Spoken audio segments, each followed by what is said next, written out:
مجھے یہ بتائیے، نماز تو صحابہ نے بھی حضور سے پوچھا کہ قرآن میں جگہ جگہ نماز پڑھو، نماز قائم کرو، یہ فرمایا گیا ہے، لیکن یہ پڑھنی کیسے ہے؟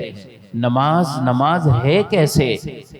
نماز کے لیے قرآن نے کہیں نہیں بیان کیا کہ پہلے قیام، پھر رکوع، پھر سجدہ، ایک رکوع اور ہر رکعت میں 2 سجدے، 2 رکعت کے بعد اتحیات میں بیٹھنا، پھر کھڑے ہونا، یہ کہیں نہیں قرآن میں بیان ہوا ہے۔ صرف یہ ہے نماز پڑھو، نماز پڑھو، نماز قائم کرو۔ تو اب جب پوچھا حضور سے کہ نماز ہے کیا، پڑھنی کیسے ہے، فرمایا صلو کما رأیتمونی اصلی، میرے صحابہ مجھے دیکھتے رہو، جو میں نماز میں کرتا جاؤں تم یہی کرتے جاؤ، یہی تمہاری نماز ہے۔ صلو کما رأیتمونی اصلی، نماز ویسے پڑھو جیسے مجھے دیکھ رہے ہو۔ اب نبی نے قیام کیا تو یہ ہمارے لیے نماز، قیام، پھر رکوع، پھر سجدہ۔ حضور 2 سجدے کریں تو یہ 2 سجدے ایک رکعت میں، کوئی اس لاجک میں نہیں جائے گا کہ قیام تو ایک ہے، رکوع ایک ہے، سجدے 2 کیوں ہیں۔ حکمتیں علماء نے کئی چیزوں کی بیان کی ہیں، مگر اصل یہی ہے کہ رسول اللہ صلی اللہ علیہ وسلم جیسے ادا فرما دیں، وہ وہی شریعت کا حکم بن جائے گا۔ ورنہ ہم فجر کی نماز پڑھتے ہیں تو 4 رکعتیں، 2 رکعت سنت، 2 فرض۔ اچھا، رات تو ہم سوئے ہوئے ہیں، صبح تھکن بھی نہیں ہے، تھکاوٹ بھی نہیں ہے، صبح اگر کچھ زیادہ رکعتیں بھی پڑھنی ہوں آدمی کے لیے قدرت میں ہے، پڑھ سکتا ہے۔ مگر عشاء کی نماز رکعتیں کتنی ہیں؟ سنت نوافل ملا کر 17 رکعتیں۔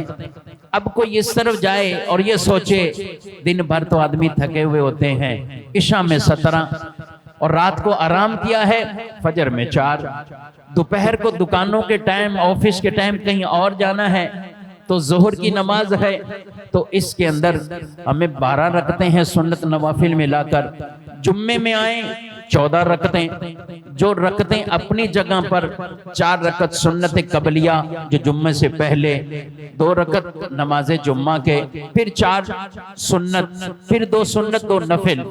اگرچہ اس میں سنت موقدہ، غیر موقدہ، نوافل سب شامل، لیکن رکعت 14۔ اچھا، عصر، مغرب اسی طرح رکعت۔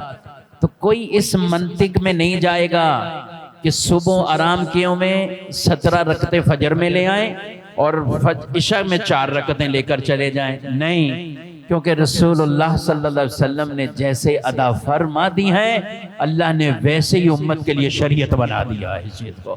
حضور کا عمل شریعت، حضور کی ادائیں شریعت۔ تو اس لیے یہ سوچ ایسے لوگوں کی ہے میرے بھائیوں، پہلے حدیثیں ان سے انکار کرنا، بزرگوں کا انکار، اوپر جائیں گے حدیث کا انکار، اور پھر یہی لوگ ہوں گے ایک دن آپ کے سامنے کھڑے ہو کر قرآن کو مشکوک بنانے کی کوششیں کریں گے۔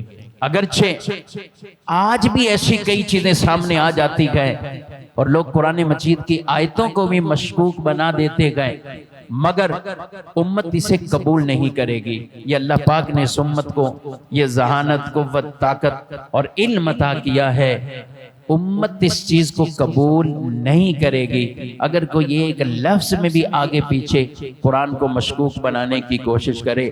قرآن جیسا نازل ہوا، جو کچھ منزل من اللہ ہے، وہ ایک ایک لفظ، ایک ایک حرف من و ان رسول اللہ صلی اللہ علیہ وسلم نے صحابہ کو، اور اسی طرح یہ نسخوں میں لکھا گیا، اور آج الحمدللہ ہمارے پاس اسی صورت کے اندر یہ قرآن موجود ہے۔